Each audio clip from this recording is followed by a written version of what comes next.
The premise behind this video is that I am good at reviewing books, which is by itself a doubtful statement, but I've been requested to film this one, so here is my a few tips on how to review books, because lots of people review books nowadays on YouTube, on websites like Goodreads and stuff like that, and some of those people have no fucking clue what they should be doing. Hi everyone, by the way, I'm the Book Chemist. I filmed some months ago actually, a video about my favorite booktubers, who are all people, booktubers and book reviewers in general actually. There are a few blogs in there, I think. They are all people who review books better than me, actually. I'm going to film a video like that very shortly, I think, because I found out more YouTube channels and more blogs where people review books in a very insightful, very brilliant way, and you should know about them, really. In the meanwhile, anyway, what I'm going to give you now are a few tips, as I said, on how to review books a bit like the way you're supposed to review books if you want your reviews to be liked by me, which doesn't mean a lot, but I hope these tips can be useful to you. The first thing I'm going to say is the most important to me, because it's the one I see broken. This rule I see broken the most on the web, which is when you review a book, do not talk about the fucking plot. That's not what you're supposed to be doing. I've seen so many reviews of books on like a website like Anobi or Goodreads, where the reviewer begins the review by writing 4 long paragraphs in which he or she tells you the entire plot of the book, which is something so wrong, not just in terms of spoilers, because of course they are going to spoil you something. It's not what you're supposed to tell me when you give me a review or your impression of the book. Now, I'm a bit hardcore on this front, meaning that when I approach a book, I want to know as little as possible about the book I'm going to read, especially as far as the plot is concerned, not just because, I don't know, because of spoilers or stuff like that, but because I want to experience the events of the book as the author wanted me to do so. And the more things you tell me about the plot, the less I'll be able to get that experience in its purest form. I completely understand why most people want a few points on what a book is about, also as far as the plot is concerned, and that's fine, but don't go further than that, in my opinion. Like a good example of that will be like in a book like Michael Chabon's The Amazing Adventures of Cavalier and Clay, one of my favorite books, even though back there I didn't remember the title of the book. A good way to do this book is about 2 cousins living in New York and working there in the early years of the comic books industry. It deals with World War II and the Holocaust, and with escapism, both as far as getting out of physical chains and physical cages is concerned, and as far as escaping reality, a dreadful contemporary reality, is concerned. A bad way of doing this same job will be going like, this book is about 2 cousins who are called Sam and Joe. Sam is the orphan son of a Jewish mother living in Brooklyn. Joe was born in Prague to a wealthy family, and at the beginning of the book he reaches New York after having escaped the city from Nazi rule in a crate together with the Golem of Prague. They will start a comic book called The Escapist, and they will get famous in the early years of the comic books. They will know a lot of famous characters like Salvador Dali and Orson Welles. You see, this is not the kind of stuff you should be doing. That's the kind of job the back of books are for. And you're not the back of a book, you're a person. You should do more than that. Which is basically the basic concept, the basic idea I try to use when I review a book or anything else. It's not mine, by the way. This criteria is something I found somewhere and I can't give credit to people for it because I don't remember. But the basic criteria is, ask yourself 2 questions. What was the author trying to do with this book, and how well did she or he achieve what they were trying to do? That, in my opinion, is the best, easiest way to escape the basic dichotomy you have when reviewing stuff, which is going either I like this book because it made me feel good feelings, which no one cares about, or this book is good because the canon or people or Goodreads charts or Amazon charts say so, which is also bullshit for obvious reasons.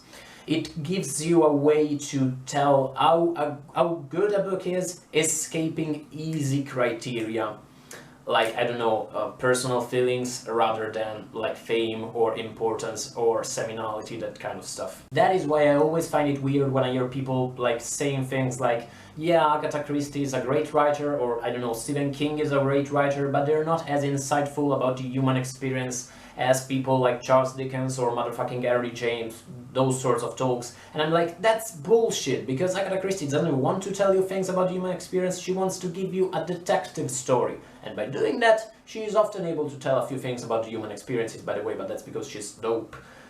You know, that's the kind of stuff, that's the kind of criteria that allows you to escape this kind of shitty talk. Another kind of shitty talk it will allows you to escape is the basic idea which many reviewers have, especially many shy reviewers have, that, you know, there's a certain thing as an objective level of quality in literature and these kinds of things. And there kinda is. After a while you start realizing that there kinda is, but it's not an absolute one in no absolute way.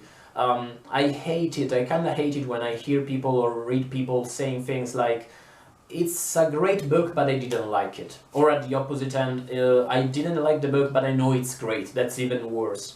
People, don't be afraid to express your opinions. You should do that carefully, because in a few years you might change your mind, but don't be afraid to express strong opinions. Don't say things like, I didn't like the book but I know it's great.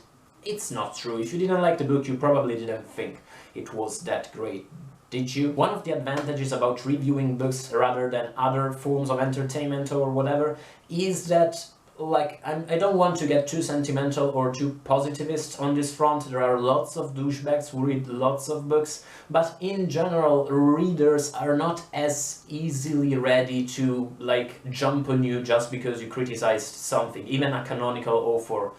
Whereas, like in other media, stuff like that might happen. So don't be afraid to say that you hate Charles Dickens, that you hate motherfucking Henry James, even that you hate people like Thomas Pynchon or experimental writers or Joyce.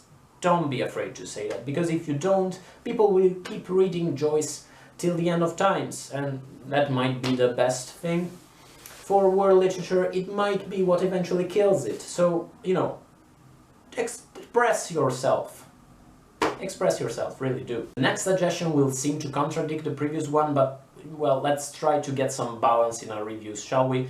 Try not to be too much of a douchebag when you review books. Writing a book is something that requires a lot of time and effort, and the people who wrote the book you're reviewing, they probably poured a lot of her or himself into the book you have read. And, you know, try never to forget that there's a person behind the book you're just reviewing, a person who, you know, invested a lot in what you're commenting, and that probably out there, if that book has been published, probably out there are people to which that book looks and reads very well. So, you know, keep that in mind. This next suggestion will seem to contradict the previous one, but fuck it, now you see I don't know shit about the things I do on YouTube. Well, you know, don't be afraid to be a bit dicky when you review books as far as corrections are concerned. I'm not talking about The Corrections by Jonathan Franzen, who is a book you should probably read and write a dicky review about. I'm talking about corrections to the book you just read. Thinking in what ways the book could have been better usually helps you to understand what you didn't like about the book, and in some ways it might also help you to understand the things you liked. Because when you start thinking about a book and going like, oh, how could I make it better, and you start like finding difficulties there, you realize you just read a great book. Of course, don't suggest stuff like, I don't know, it should have been better written. Like, try to articulate that a bit more. Also, because keep that in mind as far as, you know, absolute values I was talking about before are concerned.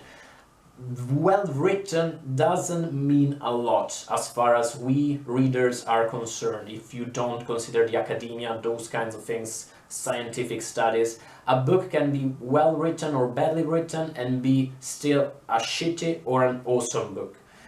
saying that a book has to be very well written in order to be great is like saying that music should be technical in order to be great, and that will make like progressive rock or progressive metal the best genres out there, and punk or hip-hop, where, you know, technical skills are usually less needed, shitty genres, and that is of course not the case. So you can like shift that like paragon to that reflection to literature and see what I meant. Finally, this is the last suggestion I'm going to give you.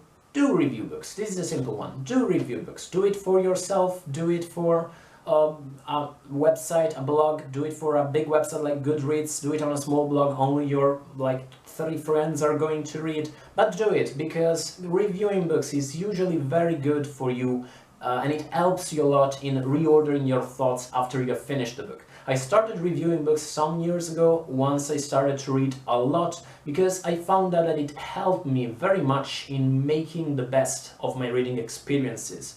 It helped me get more out of my books than I did previously. It helps you crystallize the experience in some ways.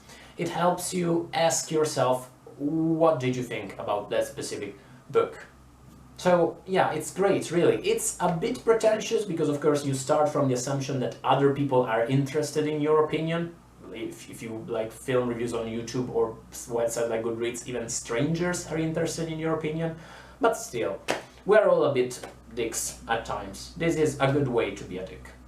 Thank you so much for watching, guys. Let me know what your suggestions as far as book reviewings are concerned, how my book reviews should be better, because I mean, I'm not being modest when I say I don't think I'm too great of a reviewer. Most of my reviews to me look really like rumblings about how I liked a specific book, and they really look like me finding several synonyms of awesome for 7 or 8 minutes straight. That's it. Thank you so much again for watching, guys. Let me know whatever you thought about this video in the comments below. I will see you in the next one. Bye, guys.